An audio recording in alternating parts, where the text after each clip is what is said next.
I promised myself 12 months ago that I wouldn't drink again.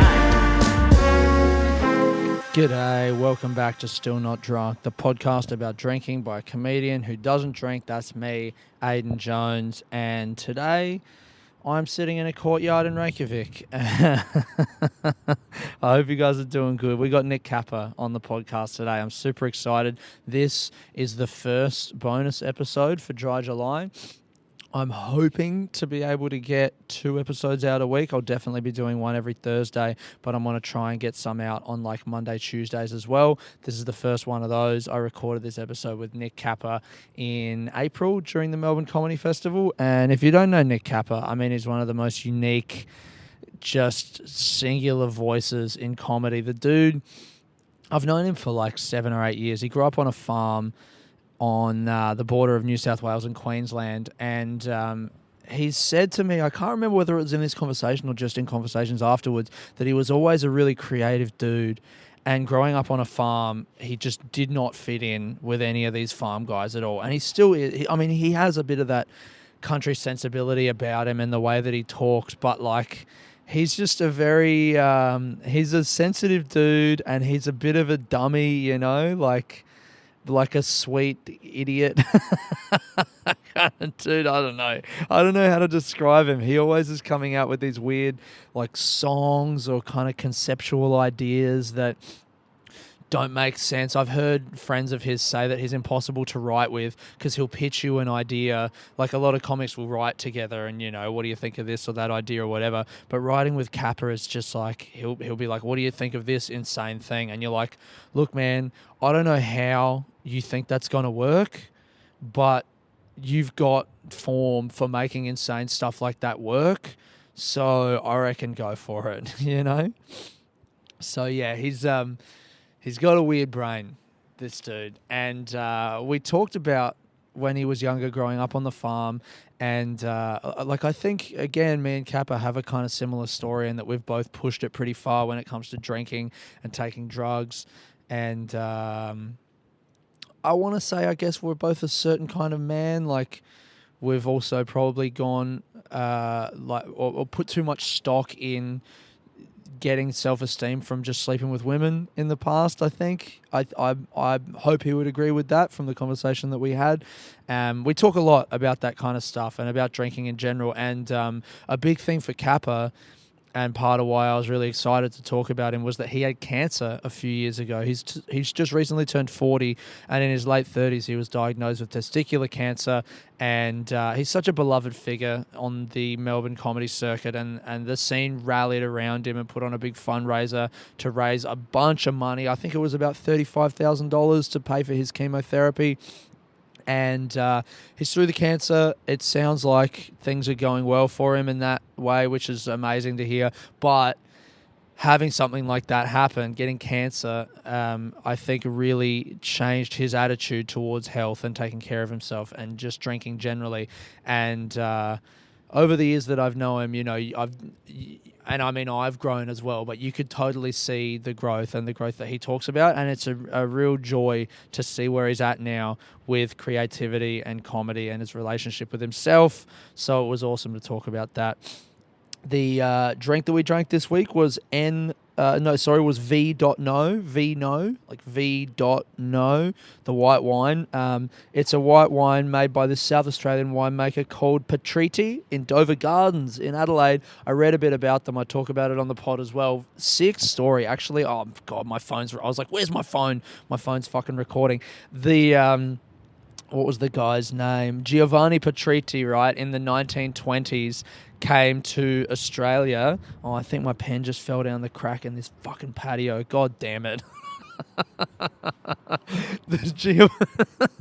Giovanni Patriti.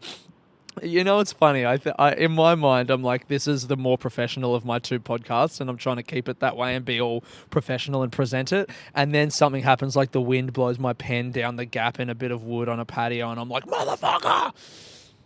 I don't know how capable I am of presenting something fully professional. Anyway, this guy, Giovanni Patriti, got on a boat from Genoa in Italy, thinking that he was on his way in the 1920s to go and meet up with his sister in America. And he got off the boat in Port Adelaide. They took him to Port Adelaide. He got on the wrong boat or whatever it was, and he just made a go of it. And within a year, he was leasing a vineyard in Adelaide, and he was making wine for the new Australians who were coming from Europe. And it's turned into a family-run business for coming up to 100 years it'd be now.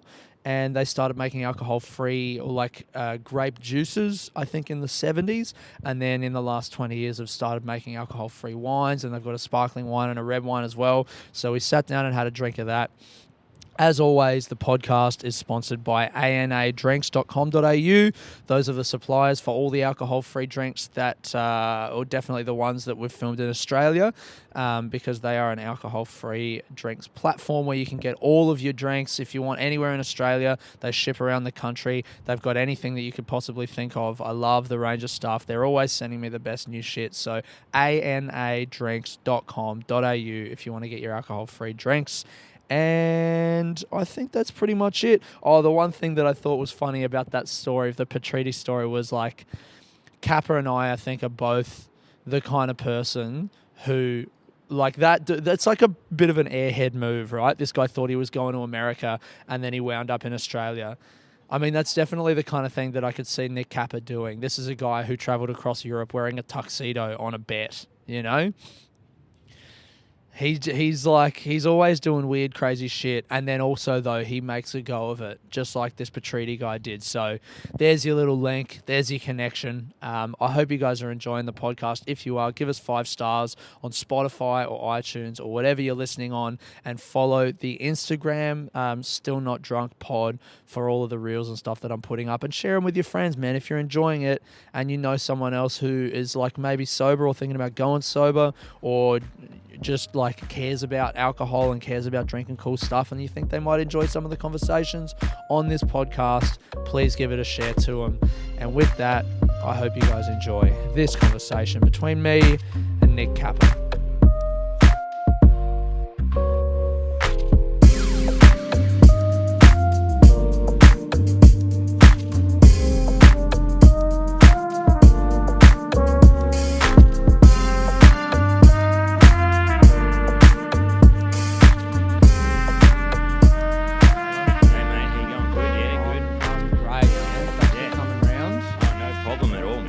Ate some bread.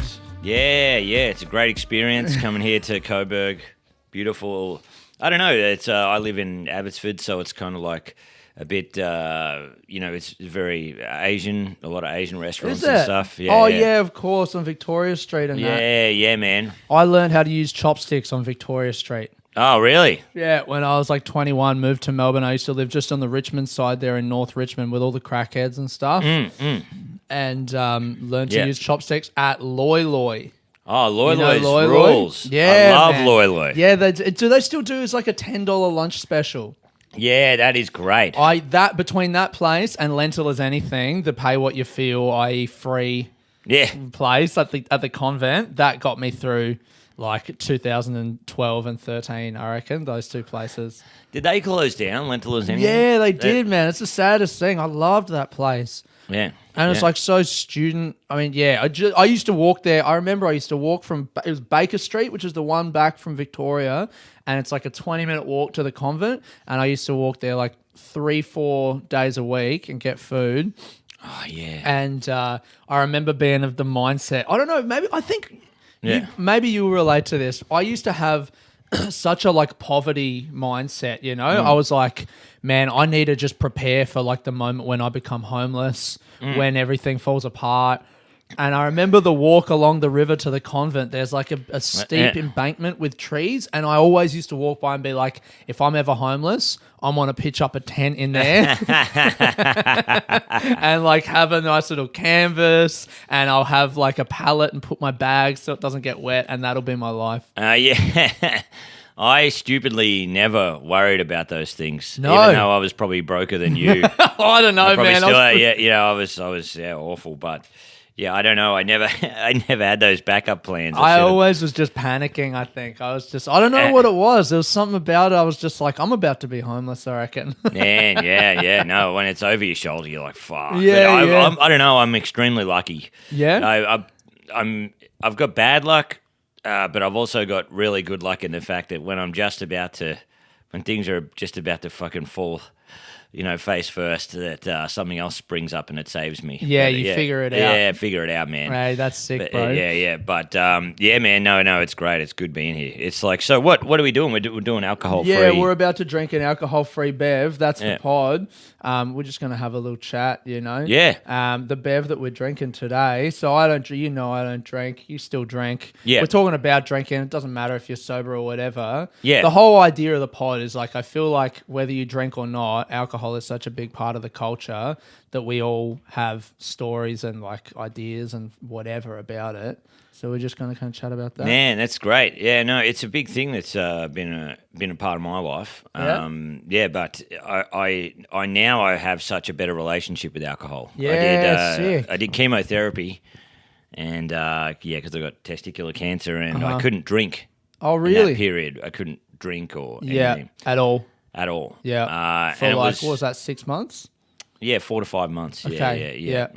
It was probably about 6 months because the chemo affects your taste and everything. And I tried to drink a few beers, and they just didn't. They didn't affect me at all. Really? And It they didn't. Was it like the alcohol didn't affect you or the taste or? Both. Both. Yeah. Nothing. It just tasted like this fizzy, flavorless thing. Wow. Yeah. And didn't do anything to me. Man, well, that is a perfect place to get to. Yeah. And we'll go back to the start and talk about your history with drinking. And Yeah. then I reckon we're going to wind up there. That's a good little arc to this convo. Yeah. What we're drinking today is V.No, V.No, alcohol removed white wine. It's like wine grapes from South Australia. I want to give a little shout out. I got a sponsor, mate. What do you reckon Wow. about that? Yeah. ANA Drinks. They're an alcohol-free drink store. anadrinks.com.au. Get all your alcohol-free drinks. They deliver to all over Australia. They've got everything you could possibly want. And they're sponsoring the pod, so big shout-outs to them. Now, let's get into this, mate. Whoa. We obviously don't have to drink the whole bottle, but have as much as you want. This You is know? crazy. It's This is cool, It's hey? a whole. This is an element of drinking I've never experienced. What, wine? Yeah, yeah. Do you drink wine?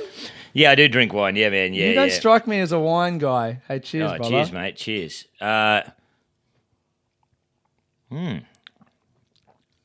That's nice. That's really nice, man. I'm always skeptical about the wines. This is pretty good, hey? I read about him. It's like an Italian migrant from, came... How funny is this? I actually went on the website of these guys. So this dude came from Genoa in Italy in the 1920s, Yeah. got on a boat, thought he was going to America to hang out with his, meet his cousins and move to America, got off the boat in Adelaide. All And right. just was like, I live in Adelaide now. You know? How nuts is that? That's That just is how it so used to roll. nuts. And then he was like selling ice creams at the Botanic Gardens.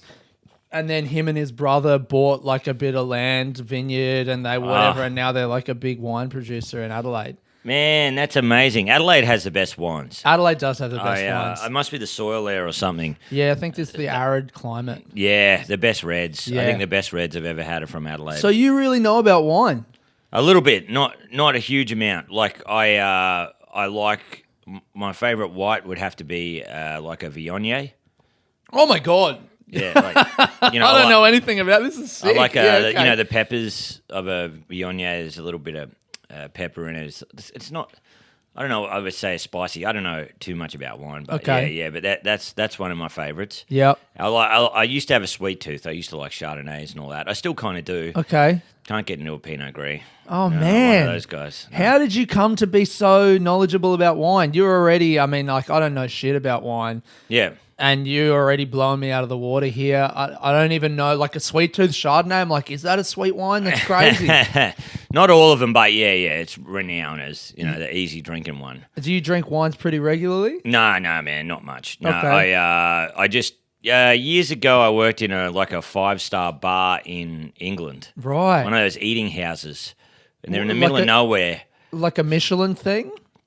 No, it was like they own all the pubs in England. This place, not all the pubs, Oh, okay, yeah. then they They're just- like one of those big companies that own, not like Weatherspoons, like a nice one. but yeah, it was like Weatherspoons, but yeah, it was like every pub looked like it was owned by one person, you know what I Right, mean? yeah, I forget yeah. what it was called, the Duck or something like that. Uh-huh. But yeah, and then they gave us a course on drinking, and it kind of ruined my life a little bit, like tasting all the different wines, and this was before craft beer. This was nearly 20 years ago, probably Wow. about 16 years ago. Okay. So my relationship with drinking at that time was just drink to get drunk Yeah, totally. kind of thing. But I still had a little bit of a palate. I wanted different beers. Mm-hmm. You know, like I was one of the dickheads who would get a Cooper's Green. Oh, something like that. Man, Or- I'm from Adelaide. Cooper's Green was the Yeah. whole thing in Adelaide. Yeah, Tui's extra dry. Yeah, yeah. Rather than just the Tui's, I would get the fancy one or whatever. Really? Yeah. But yeah, so I mean, all my mates drank Teds at the time. But I was going to say this is like because you're about 5 years old. What are you? 37? I'm 40. Are you 40? I'm 40, man. Oh no Yeah. shit! Yeah, I had no yeah. idea you were 40. Yeah. Turned 40 last year. Congratulations, my man. Yes, well done. yes. 40 on the chemo. Yeah. But I maybe that's the gap in our because I'm 32. Yeah. And you're saying two is, or maybe it's because you're from the country. Because you're saying two is extra dry. Like it's like, I liked my fucking fancy beers at two is extra dry. Yeah. But when I was coming up, two is extra dry was just what everyone drank. Yeah, man. Yeah. No, Tui's extra dry was just released, and then it did become what everyone Okay, drank. right. But and same with Cooper's. Yeah. You know, but before then, Cooper's was like a rock and roll beer. Yeah. You'd see it on the back of the heavy metal magazines. Okay. The marketing was incredible for Cooper's. Like they Really? did incredible things where it made it feel like it was an American beer, you know, with the logo and stuff, because all Right. the other logos were the same, 4X and 2Es and Right. and VB, they're all the same. But Cooper's had a whole look of different thing. distinguishment and the way it looked. And then all the rock and roll bars always had Coopers, and it was a Right. cool thing, you know, to get To your drink beer your and Coopers roll it. Yeah, Roll they it, had the yeah. glove. They came out with the glove. Yeah. Just like a tiny little bit of merch to fucking. So Yeah, funny, man. Yeah. So yeah, and then I was at this eating house, and they were like taught me about all the German beers because the British, you know, they're incredibly narrow-minded. So they come in and they go, "Stella, please," and we're like, Yeah, "We don't yeah. sell Stella," and you just watch them fucking like, oh my god. How old are you when you're here? Yeah, they must have been about 24 or something Okay. like that. Yeah. So around 23, 24. Yeah. And and then they also gave us a bit of a wine tasting course, so we knew all the different wines. Nice. And it was good, man. Yeah, What was the vibe down at that venue? Were you living where was it in the UK? it was near a town called Twyford, Wokingham. Wokingham. Yeah. That's like around London, right? Yeah, no, it was probably about 2 hours out, I think, on the train, or an hour and a half out. I don't know. It was, I think so, from what I can remember. Right. But it was like a small town, like a village kind of thing. Yeah. I think it might have been near Reading. Okay. Maybe. Yeah.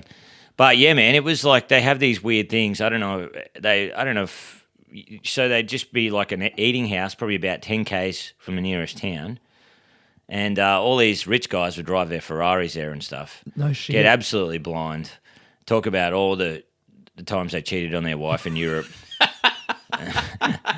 And then drive drunk home. And back then to their drive wives. home. Yeah.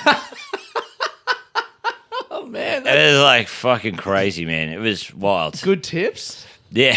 Good, Yeah. good vibes at the bar. Man, it was fun. Yeah, there was a whole bunch of us. But we just worked like dogs. Like Yeah. we just worked 10 or 11 hours a day. And I bet you were just drinking hard as well, like hospitality.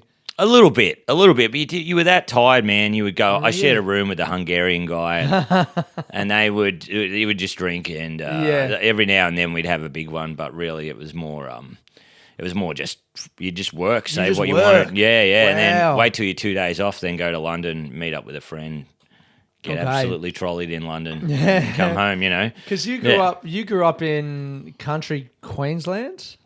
yeah, country, on the New South Wales Queensland border. So Okay. yeah, And that's, Boomai. and that's like, when was your first drinking experiences? When did you start drinking? I was in boarding school and I was late. I didn't want to drink. Oh, really? I was like, no, I don't want to drink. Yeah. And then, fair enough, like, your parents always warn you about peer pressure. You're like, I'll never be that soft. Yeah, I'll never yeah, get yeah. into peer pressure. And I was quite sturdy to it until I was like 16 or 17, and there'd be these school dances. where they would have it with the girl as well, the girls' school as well. Oh, so you're in a guy's school? I was in a boys' Brisbane? school in Tamworth. Tamworth, okay. This fucked agricultural town. Right. And so you just used to go there.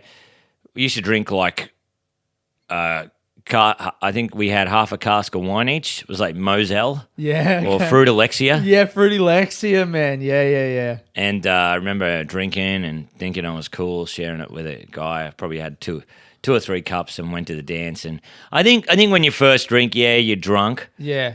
But you're like, I think it's most of you making believe that you're drunk. Yeah, totally. It's you making, I am Right, you're drunk, like right? acting, and Yeah, you're just acting it out. excited. Yeah, you're excited. It's awful. I'm so also- ashamed of it. You're ashamed of it? What, you're ashamed of like the acting and everything? Yeah. Really? Yeah. I guess it's just a part of like, because the first time for me, the first time I drank was also probably like one of the first times that I was ever like free, really free. You're young, but you're a kid. You're around your parents. You're always supervised.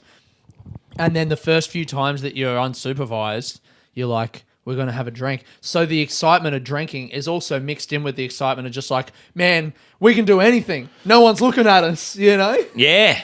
Yeah, there is that. Yeah, man. No, it was, and I think it's because I had a few experiences tasting beers and I hated it. Yeah. I hated the taste of beer. Uh-huh. And then I'd done some work or something for a guy that my auntie was going out with, and we went to the pub, and she bought me a little beer. Ooh, yes. And I remember it tasting good, you know. But yeah, most of the time when you're young, it's just looking at the bottle to see if it's empty. Oh, Like, 100%. Yeah. is it To be like, empty? please, can it be done? Please. Yeah, man. I just want to get to the rum and cokes. The rum and cokes were like my salvation. Oh, you know? loved it. Man, I think I've even said this on the pod before, but like I used to have Tui's extra dries was my one, and I would go to high school parties, drink them, and then go for a piss. And while I was like pissing in the bushes, be like surreptitiously like pouring the beer out because I wanted people to think that I was drinking the beer. Yeah. But I hated the taste so much. I couldn't do man. it. It's humans are so ridiculous. But We're the worst people on earth. I mean, we're the worst species. We're the worst We're the species. worst species. Imagine just making yourself hate something and then later on go, why am I drinking? It's taking all of my money. Yeah. I'm putting on weight. It fucks my diet up. What was the dance like for you? So you went to the dance with the other school, the girls, like the guys and the girls. I remember it was a real big one that everyone drank at. I think 38 people got suspended or something. Yeah. I don't know why I still remember that. But yeah, it was like two guys, I think, got expelled, and then 38 For people. what It was kind of just like stuff? just drinking before the dance. Right, Yeah. people were too drunk. Yeah. So it was like people were looking for factions. Yeah, okay. You know, the teachers were like looking for moles. Like, are you the mole? Like everyone would go, man. oh man, are you the mole? It was like prison, you know? Really? Like You the teachers fucking- are going like, do you reckon those guys are drunk kind of thing? Yeah. Oh no, they were like, I was drinking in a room, and then they would go, well, we'll expel you if you don't tell us who else was in the room. Oh my God. And And then then- everyone gets suspended. So my room somehow got off scot-free. Amazing. Yeah. There was Who- like 10 blokes in there. Yeah. Yeah, sick. In your Yeah. room with the... Oh, no, sorry. In the that was dorms, yeah. In the dorms. Yeah, man. So it was crazy. It That's was fucking wild. And then after that, you're going to like, is it more dances? You just get into that rhythm of drinking. Yeah, I think so, man. Yeah, I can't remember it too well, but I remember, drinking sometimes, not all the time, but liking it. you Yeah. know? Yeah. Did you go to uni after school? Yeah, man. Yeah, I went to college. I went to Sydney at a graphic design college. Sick. How was that? Yeah, man, it was great. Did you enjoy it? Yeah, I did enjoy it.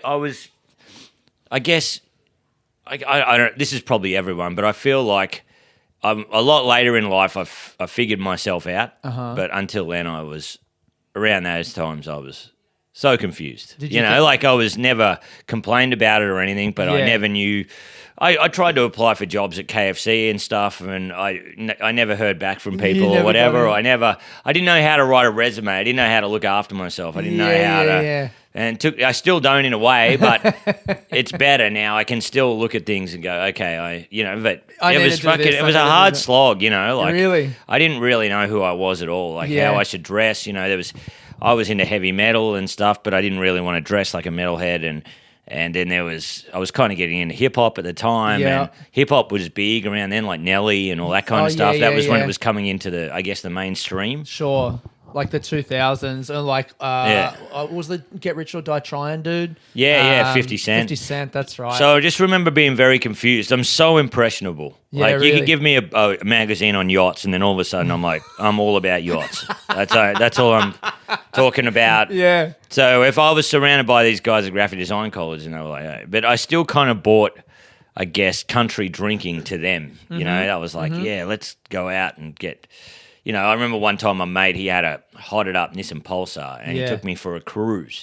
He's like, let's go for a cruise. Sick. I drive around. Yeah. And it was so boring to me. I'm Really? like, what, there's no drinking? Like, what the hell is going on? We're just driving this car. Yeah, just driving this car around Man, the city. you know what? This actually chimes well with something that you've had like a few things, because we've known each other for like 7 years, 8 years, something like that, a long time.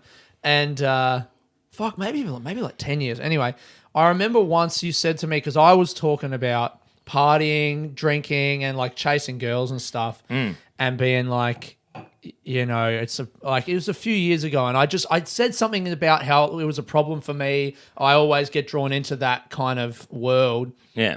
And I remember you said when you were growing up, all your mates would talk about like that they went on holiday and do like, big dick stories about like their exploits, about like, man, I was with this girl and I took all these drugs and I was drinking and it was so sick. Everyone telling those stories. And then you went away to Europe and lived like that for like a month or something. You did like a trip and all this. And then you came back and you told all your mates those stories, and you were like, man, I was sleeping on couches and I was trying to hook up with girls every night. And you said your mates kind of looked at you like, oh man, we were just kind of saying that to try and be cool, but we weren't actually really doing that. And you said something about like, yeah, it was almost like you did it for them, and then you came back and they were like, no, we didn't do that. Man, that's exactly true. Yeah? I went to South America for like 9 months. I'd travelled a bit later on. All my mates did it when they were like 18, 19. They're like, man, we fucking did this. We're with, girls, and we got drunk every night, and we slept on couches, and we slept in the street and stuff. And I did that for 9 months in South America. Like, crazy. Like, just stuff. Crazy stuff. Going to metal concerts by myself, everything. A lot of them, they went with friends and stuff. Yeah. And I was like, man, I went to a metal concert. I hung out with a band, just like what you got. And they're like, oh, we just kind of saw the band on the way out. So yeah, man, it was incredibly misleading. And yeah, that made me into a psycho.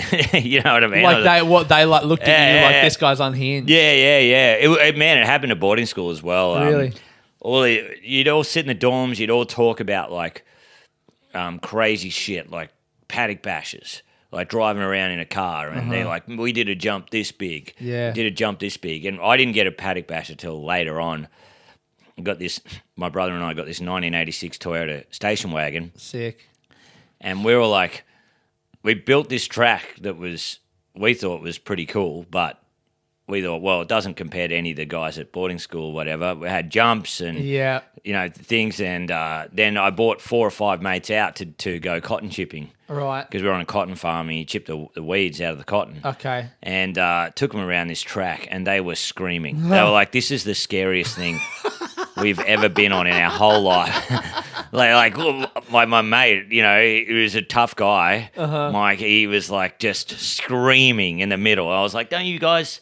Isn't this the paddock basher thing? And they're like, not like this. This is insane. So you were like taking a real car, like an actual full-size car, over jumps? Yeah, jumps, and we had all these corners. Like, because my dad never owned a farm. He just managed them. Okay. So, he couldn't get the machinery or a paddock basher because there was all this safety stuff. But every now and then he'd give us a tractor or a slasher, and he'd be like, yeah, make a track. Right. Go crazy. Yeah, and my brother was really good at it, Real. And, so then we just built these rally car tracks. Wow. And, So, it'd have to be pretty big, hey? Like a whole paddock? Yeah, oh, man, we had so much room. It was 40,000 Wow. acres, the farm. Oh my god. Yeah. So it was just, we just had, the world was our oyster. So yeah, man, I was very impressionable. Yeah. I was never a drug guy. Uh-huh. And then, I think with comedy that came later on. Even in South America? Yeah, no, it was annoying. Nothing. My brother's like so much quieter than me and more chill. Uh-huh. He's the opposite of me, really. But he took it in a jail. Yeah, really? Yeah. In Bolivia? In Colombia, and then the jail tour. Yeah. Not the Bolivia one though. Not the one that guy wrote the book about. Marching Powder. Yeah. What was that one? No, I wanted to go to that because I'd read that book. Yeah. And I wanted to go, but it was closed at the time to tourists. I was over there in 2011, 12, and as a volunteer, and one of the guys, like the local guys who, you get set up with a volunteer agency, and then there's some locals and they take you doing all this. One of the guys, his name was Freddie, Bolivian dude, just the dodgiest guy, like really lovely dude, but you could tell he's like got some connections, but this is his job, so he puts on the front of like, I'm a normal cunt. And he asked me and another dude once if we wanted to go visit this prison, and I fucking turned him down. I can't even remember why. Maybe I was like hanging out with my girlfriend. I had some trip or some stupid reason. And then like 9 months later, moved to Melbourne, living in a hostel. And this Irish guy gave me that book, Marching Powder, and I read the whole thing. And as I was reading it, I was like, oh fuck, this is the jail that guy was offering for me to go to. Yeah. And I fucking turned it down. Yeah, man. Yeah, you might have been lucky, though, because there's a few... I remember there being a few... like horror stories? Guys that like scammers. Right, get you into the jail. Right. Yeah, whatever. But, man, that's wild. Yeah, no, it was... I remember being in Chile and... Just stayed at this hostel. There was this place, Valparaiso, and it was sick. I went there, man. Yeah, totally. With all the graffiti. Yeah, man. All the different coloured houses. Yep. And you'd go to the gay bars there, and they played all like Depeche Mode, all new wave kind of stuff. Sick. And it was sick, man. It was the best time ever. And I just partied like 5 or 6 nights in a row. And the guy who owned the hostel, he was just coming out with me. And he's like, man, I've never seen someone go crazy like this. This is awesome, and we just stayed up all day or whatever, and we do whatever we wanted, and it was awesome, man. It was great, hanging out with bands and stuff, and I was tall with a blonde afro, so I just stuck out like a totem pole. Yeah, and people like you probably encountered this, man. I reckon, and Che Guevara said this in his book as well. Right, Chilean people, the friendliest people on earth, in my opinion. You would sit at a table by yourself, and they would turn around and go, why are you sitting by yourself? Oh, man, like come and sit crazy, with us. Just awesome, man. I actually had an experience in a different place in Chile, but same thing, stayed at this hostel with my girlfriend at the time, and me and her were just there, and the owner of the hostel was, this like 50-year-old Chilean guy who would sleep all day, wake up at midday, give someone at the hostel money to go buy food, and they would come back and he'd pay them to like cook for everyone.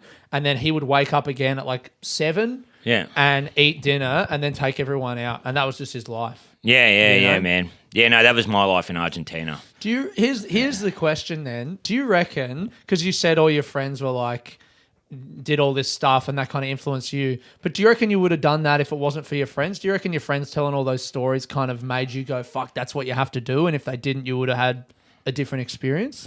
Yeah, man, I do feel bad about it. I do feel bad sometimes that I was so weak. Really? I was so impressionable. It's funny that your parents said about peer pressure and you were like, nah. And then here you're like, man, I was so impressionable. Yeah. No, it was idiotic, to party so hard or whatever. And sometimes, like most of the time I liked it. In South America and stuff, all over there. It was awesome times. It was the best. I don't regret anything at all. However, there's sometimes when I got back from there and you're doing comedy and stuff and living this crazy life in Melbourne and all that kind of stuff that I should have put my head down and worked. Right. More, on I think comedy, it would have, on comedy or creative things. Okay. Where I wasn't in the environment to foster that. So I worked on farms after graphic design. I worked in graphic design for a bit. Yeah. Made no money. Came back. I was on 800 $70 a week after tax. Wow. Driving a tractor on a farm. Yeah, okay. So I just wasn't, and then I saved up all this money, and I'm like, that's it. Everyone else has traveled. I might as well travel. Yeah. But then also I was very resilient in some ways. Like I didn't like drugs at the time, so I remember going, I never took any interest in history or education, but going around the whole of South America, that's all I did. I went to like 5 museums a day. Yeah. And I remember there was one victory. I talked to an Australian guy, and I was like, man, how is Machu Picchu, like the lost city, there? It was awesome. I was seeing 3 galleries a day, and he's like, oh, man, I was just doing coke for 6 weeks there. I just did coke for 6 weeks. Did not see one museum. Man, and, I'm so glad that I did that stuff as well, because it is so easy. I only just managed to get to that stuff because I was spending so much money on just drinking and taking drugs. But then you get back and it's like, if you didn't go there, what the fuck are you doing? Yeah, You know? yeah, man. No, I was happy about those things. That's seeing it. those things. But no, I do. I think definitely in there was. I just wasn't in a. I remember I worked on farms and I'd have a creative idea. This is way before comedy. Mm-hmm. I go, oh yeah, what about this? So should write that idea down or something. And then if you told someone about it, you sounded like a weirdo. Right, about the idea. Yeah, about the So you're just like, What kind of ideas are you having? Things for movies or cartoons or whatever. Or I didn't have any idea how to make them or whatever. But I knew I wanted to do something creative, and I think it was like, I think you go on that path anyway. But it would have been good to go on that path through a creative channel, right? Rather than just go and like I love that I do comedy and I can see new things and experience new things through comedy. Right. Rather than just walking into a place blindly. Right. Just buying a ticket to South America. Yeah, just getting a ticket and just going. I think that's far more engaging, and you get to know the people or whatever. I guess that's just being young, hey? You're just kind of rudderless and you are just going around with no real purpose. Yeah. I don't know. Yeah, as I said before, I didn't know who I was, but also I was like, I should have stayed home drawing and stuff. Yeah. Like, because I liked it. Yeah. I did like it. I liked drawing by myself. Yeah. Listening to heavy metal or whatever. But I just had FOMO. I was like, someone out there is having a good time.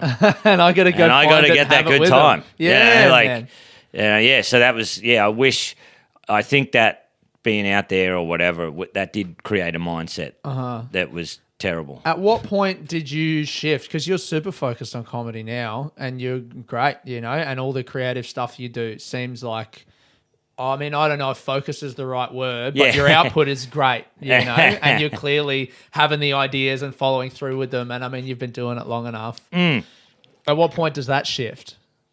Is there some point when you're just like, because at that, you're like drinking, partying, whatever, doing that. Yeah. Is there some kind of thing that makes you shift towards comedy?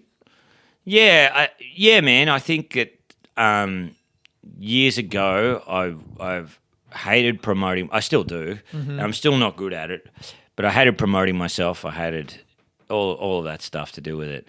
But then you see acts where you go as good as the lineup as them. Yeah. But you can't. You can only compare what the audience says. There's no better or worse comic in my opinion. Totally.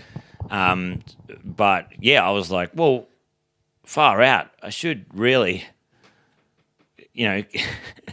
like, I don't know. I should really focus. And if these people are doing it, that are getting as good as reaction as me. Or like, are you talking about the career, or are you talking about in the room, the reaction? Well, I just felt I was like, why isn't anyone coming to my shows? Right. And then I thought, why would anyone come to my shows? Yeah. Like you go from this, I don't know, this shit attitude where you're like, why isn't anyone coming to my shows? I'm as good as anyone else. And you go, hang on, why? Yeah, why would anyone come? Right. Yeah. So that was good, man. Yeah, no, it was. I still love a beer, and still love, and probably do it too much. Put social life before work too much. But now I'm like, no. If it's a work thing, and if the universe is telling me to do that thing, I just go and do it. Man, I actually remember another story that you told me. I think about Dum Dum Club when you were first on Dum Dum Club. Yeah, and it was in maybe Thailand.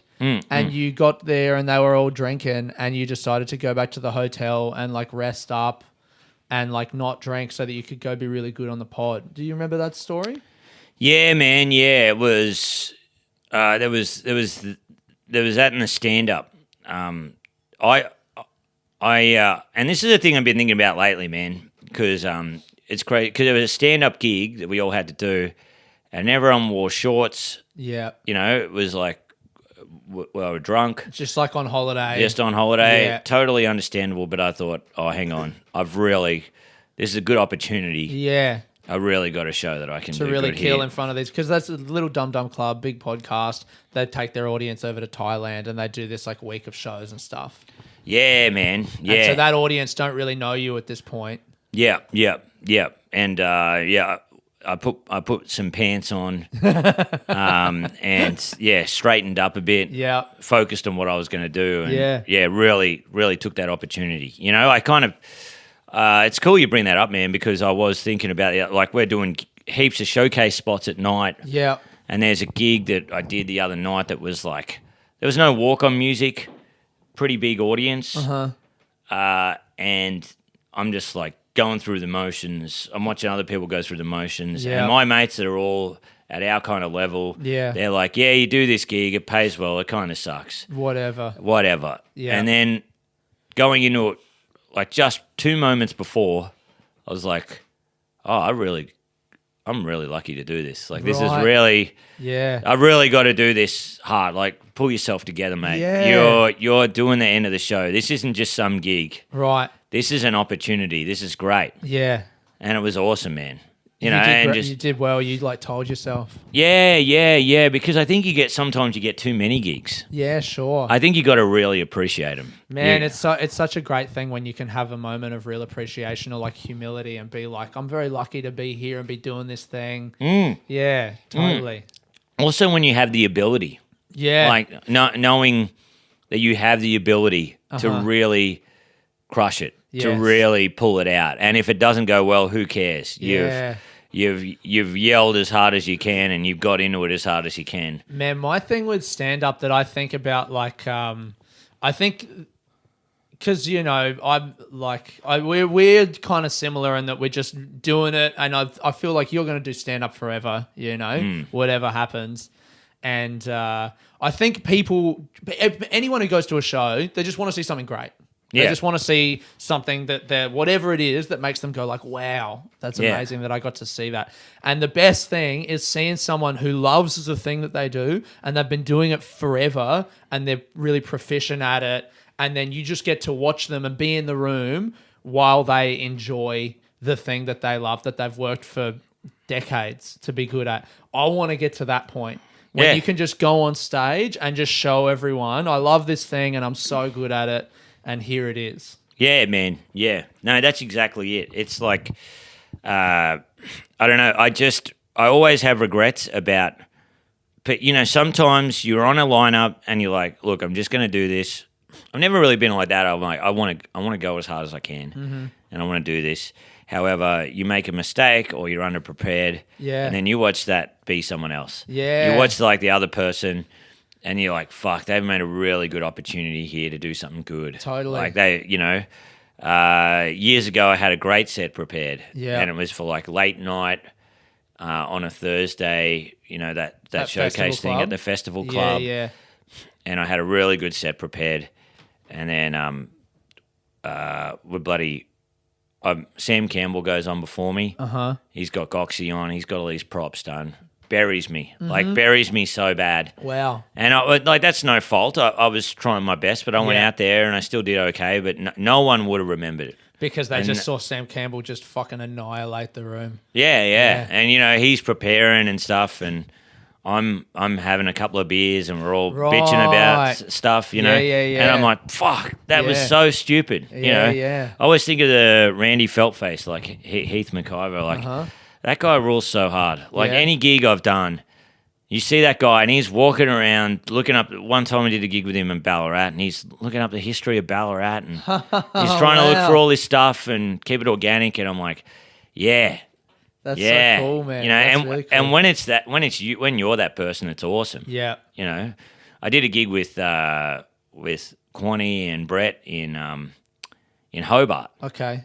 and hard gig, really big, high ceiling. And Yeah, not a good room. I was scared. We'd all been on the drink the day before. Yeah. And, we were taking it, and I just was like, okay, I'm going to sit down and just go hard at this and try to think of stuff and be in the moment and focus on it. And Sure.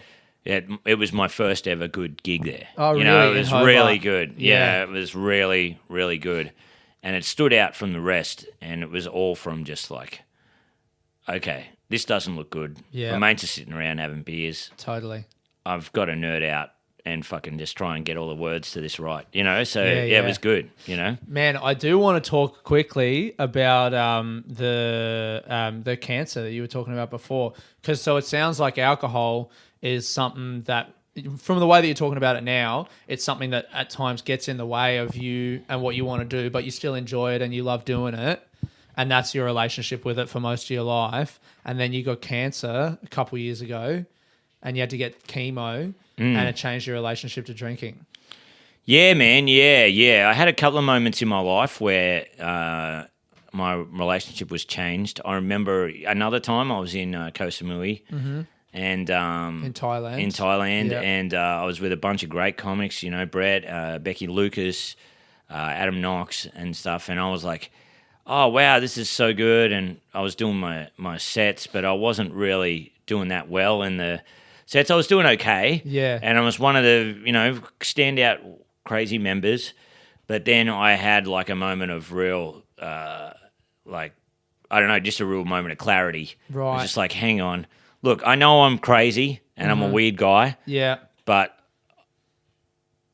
people have got to take me seriously on some level. Yes. On some level. Yeah. People you can do still have to be take me. the best version of that guy. Yeah. So I for some, and plus I was on an all-time bender then. just and then I traveled out through Malaysia and all that kind of stuff. And for some reason, it changed my whole mindset of drinking, and I didn't drink or have sugar really? For like 4 or 5 months on end.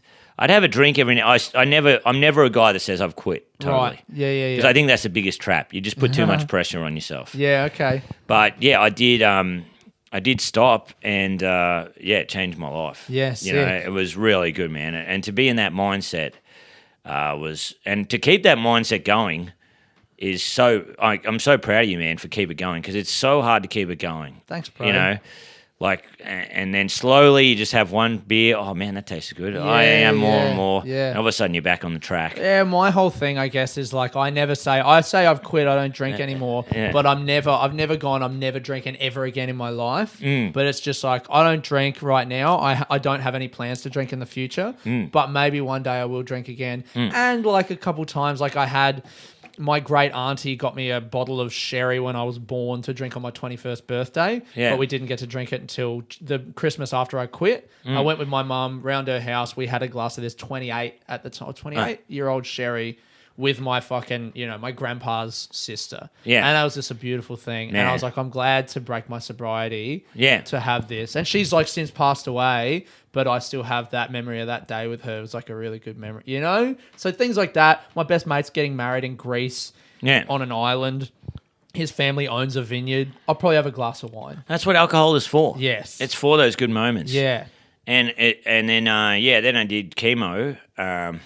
But a few times in between after that, I did try to quit for a while, and I found it nearly impossible. Really? Yeah, I felt I was really worried for a while because I had I wanted to drink to just take the edge off sometimes. Yep. But really, I liked beer. I love the taste of it. I love craft beers. Yeah, man. I love them. Totally. And they're really nice. Yeah. And it's a really nice way to take the edge off.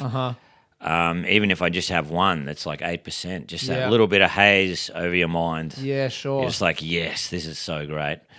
But I found that sometimes I would be drinking and I was like, I didn't even want this. Right. I didn't even want this beer. You're just drinking out of habit. I'm just drinking out of a habit, which is terrible. I think that's the worst way to drink. Totally. Like, even if you don't feel like it, you're just still doing it. Yeah, there should be a level of mindfulness, or like you're making a decision. Whatever you're doing, you should be making a decision about it, I think. Yes, exactly, man. Yep. So then I did, chemotherapy, and I just didn't feel like drinking at all. Yeah. Is that the thing? So do they tell you that you're not allowed to drink, or is it just something that happens? Yeah, you're not. Yeah, it's a bit of both. Right. They say, you can have a drink every now and then or whatever, if you want to, but your immune system is way down, and Right. you're prone to infection in your stomach, Okay. all that kind of stuff. But they were like, you can have a drink if you want. We just say don't probably do Right, it, right. So, but it does taste weird. Everything tastes weird. I went off coffee, went off Wow. everything. Yeah, man. There's some foods you can't eat. You'll eat in the first round of chemo, and then you can't eat them again for like 5 months. Wow. Yeah, people were going, mate, don't eat any foods you really love during chemo because you will hate them. After that? Yeah, a guy said I couldn't eat avocados for 10 years. Whoa. Yeah, Because it just fucks with the taste for you, Yeah. and you have that memory. Yeah, man. Yeah. Yeah. I don't really I have that memory sometimes of like deodorant I was using at the time or shampoo, and I'm like, oh, God, fuck, that was a horrible time. Wow. I watched that TV show Severance, which I love, but I couldn't watch the credits because Yeah. I'm like, it reminds me of such a bad time. It was that the whole 4 or 5 months was just really tough. Yeah, eh? really tough, man. Oh my Yeah, God, you don't bro. really feel like yourself. Yeah. You're in a weird hazy zone where you don't know what is real, whatever. It's Really? weird. It's weird. You're too tired to watch TV. Yep. Too tired to do anything. You just lay in bed. You just lay there and you just like count the minutes, or is it kind of like a dream? Yeah, you do. You kind of count the minutes. Sometimes you're just sitting there going like, I just want to die. I've never felt so nauseous in my life. Yeah, And okay. You try to go for a walk. You're too tired to do that, or you're too cold, or you just want to lay in bed with the lights off. Wow. Some things can make you feel sick. Yeah. Yeah. You put a movie on, watch the first 10, 15 minutes, keep falling asleep during it. And Right. That was kind of, And there was nothing that really gave you like relief. No, only fresh apple juice. There was a place near me that had fresh apple juice. That would give Yeah. me a relief. Yeah, sometimes food would. Uh-huh. You'd have 3 or 4 days of chemo, then you'd have 3 or 4 days to get over it. And just on that last day is when things kind of felt a bit nice again. You could enjoy things, but it took the enjoyment out of everything. Wow. Yeah. What about like smoke? Do some people smoke weed? Yeah, man, I have weed oil. That was great. Okay. That was good sometimes because you're like, well, I'm sitting around, I might as well be high. Yeah. And it's good to get your appetite back. Nice. So that was good. Yeah, that was really good. I still do weed now, like gummies and stuff. Yeah. To just because I used to have a beer or a drink after a gig to wind me down because sometimes I'd be so hyped up. Totally. When you have a dude. great the gig, adrenaline, I don't man. know how you do it, man. I fucking eat pizza and shit late at night. Yeah, That's yeah. my thing, you know. Yeah. Some kind of just like the fat. That's something you got to put something in your body to just be like, calm me down off of this high. Man, exactly. So after that, and then I did Dry July to kind of raise money for the hospital at Nice. St Vincent's, and they asked me to be an ambassador for that, and I was like, hell yeah, I'll do that. That's sick. And it was awesome, man. Yeah. And also my partner, after I finished chemo, we went to a wedding, and I was still kind of cold from the chemo. I couldn't get warm. Mm-hmm. And I was there. We went to Adelaide and we rushed it a bit. I probably shouldn't have went. I didn't feel that good. Right. But she was drunk and everyone around you was drunk and you're like, this sucks. Yeah. Like, I hate drinking. I couldn't get into it. you know? Yeah. So, that swore me off drinking for a long time. Nice. Yeah, I didn't drink for like 2 or 3 months Okay. after that, and it was nice, man. And Yeah. then I had a really good relationship with alcohol after that. I was like, oh, wow, I'm just getting the taste for alcohol again. Yeah. Went out on a boat ride with my partner, and we're drinking beers, and we're loving it. I'm loving the taste. Uh-huh. And then, man, I went on like a 2-week bender, like just not a huge, just getting back around midnight or 1 in the morning or having a few at the bar. And it was the best. It was so good. Because I appreciated drinking again. Yes. And I don't regret that bender at all. I don't regret that. Because Yeah, sometimes because you choose to do it, right? If you're like, Yeah. man, I'm going to have a bender, it's so fun. It's so fun, man. It's so fun. It is. So, yeah, man, that was great. That's great, bro. I really enjoyed it. And now I can go off the drink Yeah. kind of whenever I want, as long as I'm focused. Yeah. If I've got nothing to do. Yeah. But if I'm working sometimes I work a job where I pick up big fabric rolls and very physical, like very heavy work. Yeah. And then when I'm focused on that and stand up, I don't need to drink. Totally. You know, I just come back and I'm tired. Yeah. I'm tired. I'm ruined. You know, I'm on that train.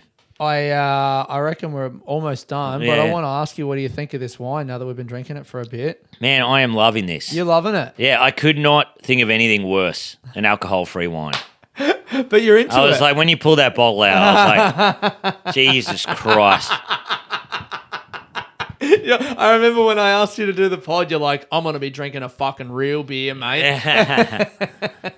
But do you like it? Yeah, man, yeah. 'Cause I find it like it's a little bit sweet, I think. It is quite sweet. it is sweet. and That's why I juicy. like it. Yeah, You like it? Yeah. Maybe it's the apple juice. Maybe that's because you said that was what got you through chemo. Yeah, man. Yeah. No, that is really nice. But it does have a little bit of the dryness Yeah. of wine, you know? I think that would be a really good thing if you just took it and you wouldn't feel Yeah. alone or anything like that. That's what I use it for. Yes, to not feel alone amongst the other people drinking. Which is terrible in itself. It's an awful thing. You can't drink water or Coke, you know? Yeah. Two separate people on the podcast have said that if they see someone at a party drinking a can of Coke, it's like that's like a red flag, you know? They're like like a creep. Or whatever. Yeah, man, for sure. Yeah. No. So you're into it, bro? Yeah, I'm loving that. Yeah, man. Yeah, my dad used to drink Hahn Light, Yeah. and I would come back from the farm and 4X Gold, Yeah. a mid Which is a strength lot. It's a beer. mid, yeah. I would have that. You'd probably take about 4 or 5 of them to. I'd probably take 2 or 3 to give you a little kick, a little buzz. But the premium lights never gave you a real buzz at all. You need about 20 of them, and so that turned me off alcohol-free drinks. Yeah, right. That was a long time ago. Yeah. I'm like, I need that little kick. Yeah, totally. Like it's sad. Yeah. You know. Well, look, man, do you got anything you want to plug?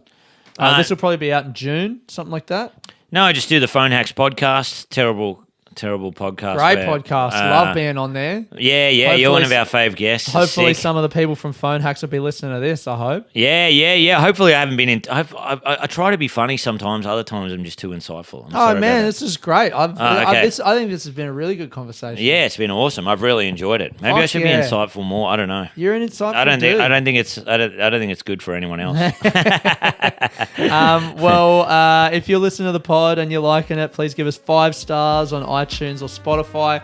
I'm AidanJonesComedy.com and all across social media, Aidan Jones Comedy. Thanks very much for listening. Thank you, Nick Capper. Thanks, mate. Nice, Thank you. brother. Yeah.